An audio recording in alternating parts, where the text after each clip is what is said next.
Next question is from Assembly Member Curtin and relates to freedom of speech. Thank you, Chair.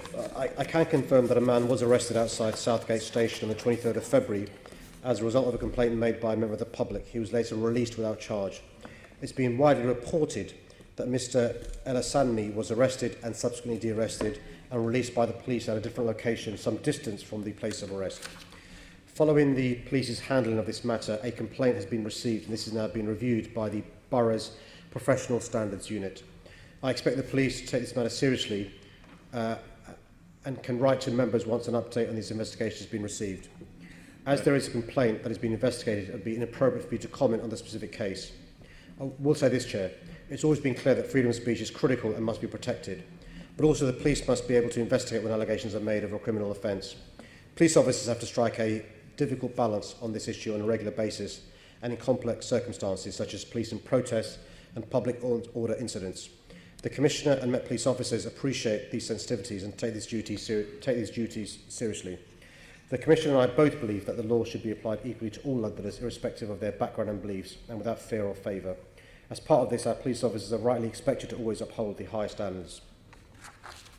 Thank you for your answer, Mr. Mayor, and I'm glad you're saying that you will uphold freedom of speech, and that's a very, very important right that we have in this country.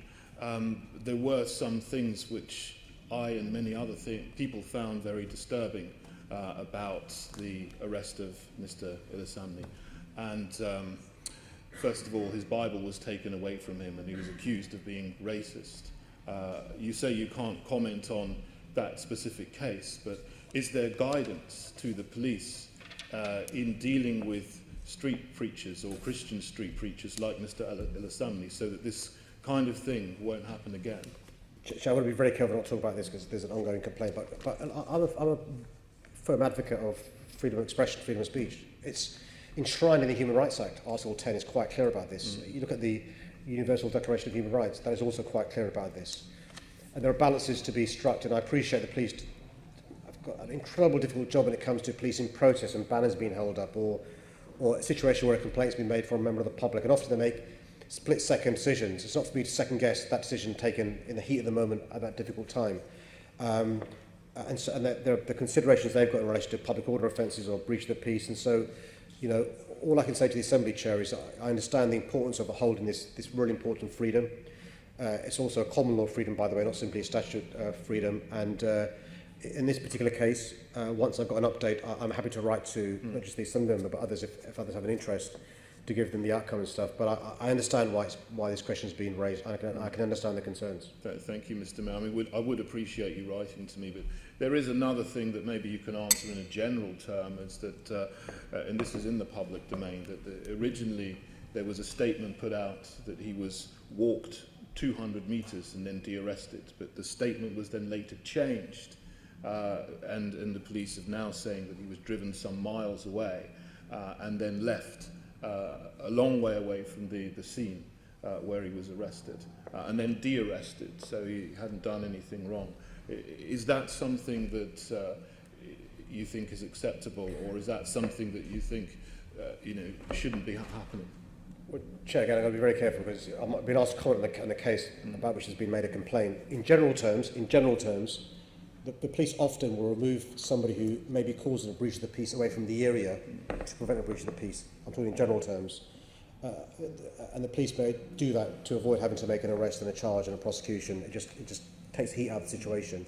I simply can't comment on this particular case, and one of the things that the investigation of the complaint will be looking into is the appropriateness or otherwise of the police's action, including proportionality as well.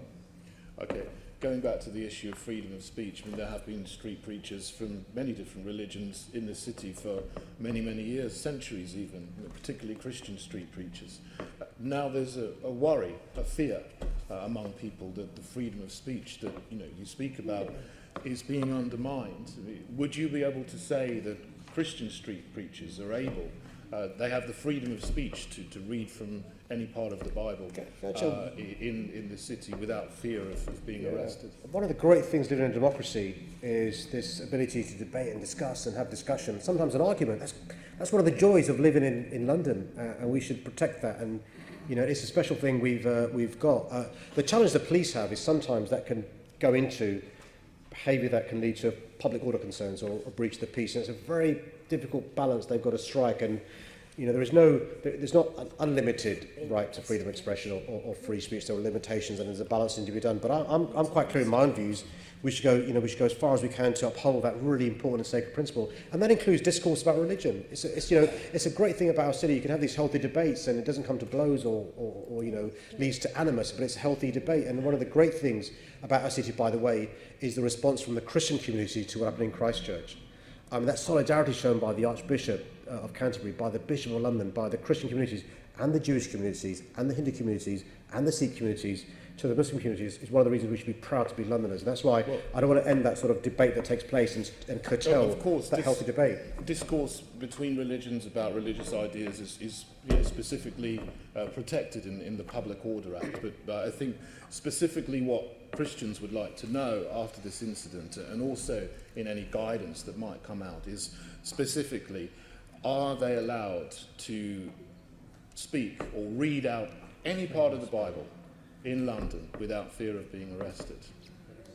Well, Chair, I've got to confess I've not read the Bible, all the versions, and I'm not sure. But I mean that's a question really for the lawyer or the police, not for me as the mayor. Okay, maybe you've answered as much as you can. Yeah. Okay, thank you for your answers, Mr. Thank you very much.